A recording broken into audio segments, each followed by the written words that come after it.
اس ملک و قوم کے حقیقی محسن ڈاکٹر عبدالقدیر خان اپنے خالق حقیقی سے جا ملے۔ انا للہ و انا الیہ راجعون۔ دعا۔ بڑا افسوس ہوتا ہے کہ اس عظیم ہیرو کی جب موت ہوتی ہے تو نہ تو ہماری عسکری قیادت وہاں پہنچتی ہے اور نہ ہی ہمارے جمہوری وزیر اعظم کو اتنی فرصت ملتی ہے کہ وہ ان کے جنازے میں شریک ہو سکے۔ اور فرصت ملے بھی کیسے؟ یہ لوگ حکمت عملیہ بنانے میں مصروف ہیں، انہیں خارجہ پالیسی کی فکر ہے۔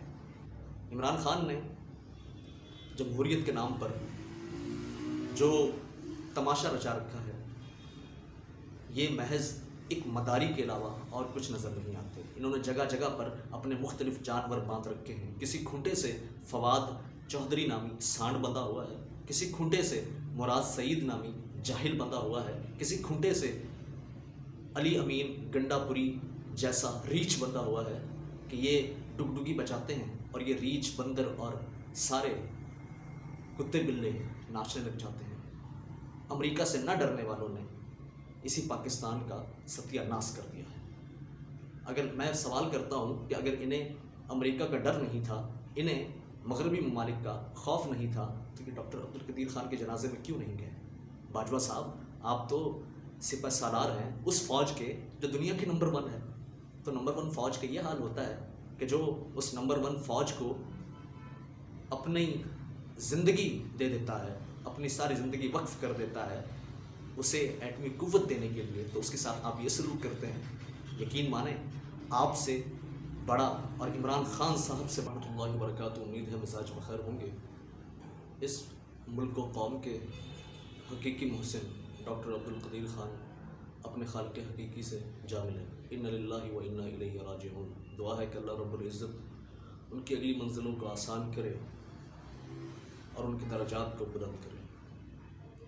یہ ڈاکٹر عبدالقدیر خان وہی ہیں جن کے توسط سے، جن کی خدمات کے طفیل ہم پاکستانی سینے پر ہتھڑ مار کر ساری دنیا کو یہ کہتے ہوئے پھرتے ہیں کہ ہم ایٹمی قوت ہیں، ہم عسکری قیادت میں اپنی مثال آپ ہیں، ہم سے کوئی ٹکر نہیں لے سکتا۔ روس بھی پاکستان کو تباہ کرنے کے لیے آیا لیکن خود تباہ ہو کر نکلا، اور امریکہ بھی پاکستان کو تہس نہس کرنے کے لیے آیا لیکن اپنے لاشیں اٹھا کر اسے واپس جانا پڑا۔ یہ اسی ڈاکٹر عبدالقدیر خان کا کارنامہ تھا اور ان کا یہ نذرانہ تھا کہ جس کے طفیل آج ہماری کچھ نہ کچھ عزت باقی ہے۔ آج لوگ ہم سے خائف ہیں، لوگ ہم سے ڈرتے ہیں، تو اس کے پیچھے صرف اور صرف ڈاکٹر عبدالقدیر خان کا ہاتھ ہے۔ لیکن افسوس در افسوس یہ کہ اس عظیم ہیرو کی ہم نے بے حرمتی کی، اس کے تقدس کو پامال کیا، اس کا جو حق تھا وہ ہم نے اسے نہ دیا۔ من حیث القوم ہم مجموعی طور پر احسان فراموش قوم ہیں، ہم اپنے حقیقی محسنین کی قطعاً قدر نہیں کرتے۔ ڈاکٹر عبدالقدیر خان تو بہت بعد کے ہیرو ہیں، ہم نے تو قائد اعظم جیسے لیڈر کی بھی قدر نہیں کی، آج انہیں تک ہم دغا باز اور عیار کے ناموں سے پکارتے ہیں۔ بڑا افسوس ہوتا ہے کہ اس عظیم ہیرو کی جب موت ہوتی ہے تو نہ تو ہماری عسکری قیادت وہاں پہنچتی ہے اور نہ ہی ہمارے جمہوری وزیر اعظم کو اتنی فرصت ملتی ہے کہ وہ ان کے جنازے میں شریک ہو سکے۔ اور فرصت ملے بھی کیسے؟ یہ لوگ حکمت عملیہ بنانے میں مصروف ہیں، انہیں خارجہ پالیسی کی فکر ہے، انہیں غریبوں پر مہنگائی کے ٹوٹے ہوئے پہاڑوں نے خوف زدہ کر رکھا ہے، انہیں عام آدمی کی فکر لاحق ہے، اور باجوہ صاحب کو اس ملک پاکستان کے لوگوں کی جان و مال کا خیال ہے۔ وہ ان کی حفاظت پر مامور رہے اور وزیر اعظم خان صاحب کو اس امر سے ہی فرصت نہ ملی کہ وہ اس ملک و قوم کی خدمت میں مصروف تھے۔ انہیں یہ طے کرنا تھا کہ کیسے اس قوم پر مہنگائی کے پہاڑ توڑنے ہیں، انہیں یہ طے کرنا تھا کیسے غریبوں کو بھوکا مارنا ہے، انہیں یہ طے کرنا تھا کہ کیسے پاکستان کی ڈوبتی ہوئی معیشت کو مزید غرق کرنا ہے، کہ کیسے پاکستان کے غرق ہوتے ہوئے امیج کو مزید برباد کرنا ہے۔ اسی لیے تو انہیں 10 منٹ کی مہلت تک میسر نہ آئی کہ ڈاکٹر عبدالقدیر خان کے جنازے میں شامل ہو کر ان کی نماز جنازہ ادا کر دیں۔ یہ بہت بڑا المیہ ہے۔ پڑوس ملک میں جب ایک مسلم سائنسدان جس نے بھارت کو ایٹمی قوت بنایا، جب اس کا انتقال ہوتا ہے تو ان کی ساری قیادت، عسکری قیادت اور جمہوری قیادت ساری پہنچتی ہے، باقاعدہ انہیں پورے پروٹوکول کے ساتھ دفنایا جاتا ہے۔ لیکن ہمارے ہاں بالکل اس کے منافی کام ہوئے۔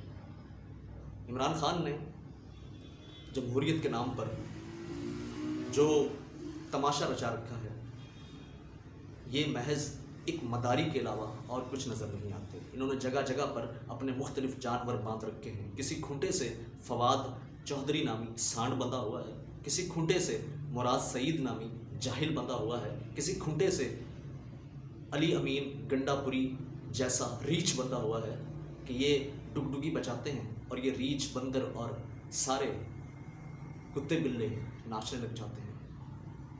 انہوں نے 3 سال میں جو اس ملک کا بیڑا غرق کیا ہے، تاریخ گواہ ہے کہ پچھلے 70 سالوں میں ایسا نہیں ہوا۔ لیکن اب بھی ان کا دعویٰ یہ ہے کہ ہماری قیادت صادق و امین ہے، ہماری قیادت ایماندار ہے، ہم لوگ سچے ہیں، ہم جیسا مخلص کوئی نہیں۔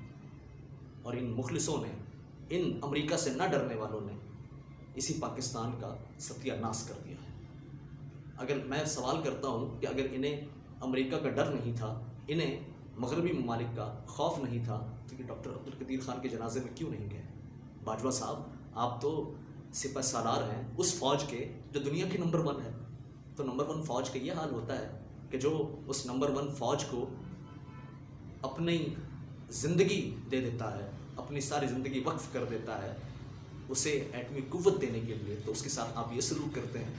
یقین مانیں، آپ سے بڑا اور عمران خان صاحب سے بڑا احسان فراموش کوئی نہیں۔ یہ قوم تو احسان فراموش ہے ہی، لیکن آپ لوگ سب سے بڑے احسان فراموش ہیں۔ آپ کو لوگ مدتوں یاد رکھیں گے، اور اسی نام سے یاد رکھیں گے کہ آپ نے اچھا نہیں کیا، آپ نے اصل ہونے کا حق ادا نہیں کیا۔ اب آپ اصل ہیں یعنی نسلی ہیں یا نہیں، یہ فیصلہ ہو چکا ہے۔ اب آپ تعویلیں دیں یا محض تعزیتیں کریں، اس کا کوئی فائدہ اور جواز نہیں۔ آپ سے بہتر تو یہ سندھ کا وزیر اعلیٰ تھا جو کم از کم جنازے میں شریک تو ہوا۔ حقیقی معنوں میں یہ لوگ سیاسی لوگ ہیں، انہیں پتہ ہے کہ ہم نے کس طرح حالات کو ٹیکل ڈاؤن کرنا ہے، کس طرح ہم نے مجموعی حالات کا ہم نے سامنا کرنا ہے، اور کس طرح ہم نے اس طرح کی کرٹیکل سچویشن میں خود کو بروئے کار لانا ہے۔ لیکن خان صاحب، آپ 3 سال میں بھی کچھ نہ سیکھ سکے۔ پچھلے 5 سال اور یہ 3 سال آپ کو ذرہ بھی تبدیل نہ کر سکے، اور باجوہ صاحب کا سپورٹ جو آپ کے منہ بولے پاپا جان ہیں، وہ بھی نہ تو خود بدلے اور نہ آپ کو بدل پائے۔ دعا ہے کہ اللہ رب العزت ڈاکٹر عبدالقدیر خان کے درجات کو بلند کرے اور انہیں جنت الفردوس میں اعلیٰ مقام عطا فرمائے۔ اس میں کوئی شک نہیں کہ پاکستانی قوم ان کا حق ادا نہیں کر سکی، ان کے احسان کو نہیں چکا سکی۔ یہی وجہ ہے کہ وہ مرتے دم تک محض 18-19 ہزار کی پینشن وصول کرتے رہے اور ساری زندگی بے نامی میں گزار دی۔ ان کے ساتھ جو جو جبر و ستم ہوئے، ان کے ساتھ جو جو ظلم و ستم ہوئے، اس کی داستان طویل ہے، جسے بیان کرنا ناممکن ہے۔ بس ہم یہی دعا کرتے ہیں کہ اللہ رب العزت ان کی اگلی منزلوں کو آسان کرے اور اس قوم کو ایسے محسنین سے نوازتے رہے، کیونکہ ایسے محسن ہوں گے تو تبھی ہم باجوہ جیسے اور عمران خان صاحب جیسے نام کے محسنوں سے بچ پائیں گے۔ ملتا ہوں انشاءاللہ اگلے ویڈیو میں، تب تک اپنا اور اپنے کردو پیش لوگوں کا خیال رکھیں۔ اللہ ہمارا حامی و ناصر۔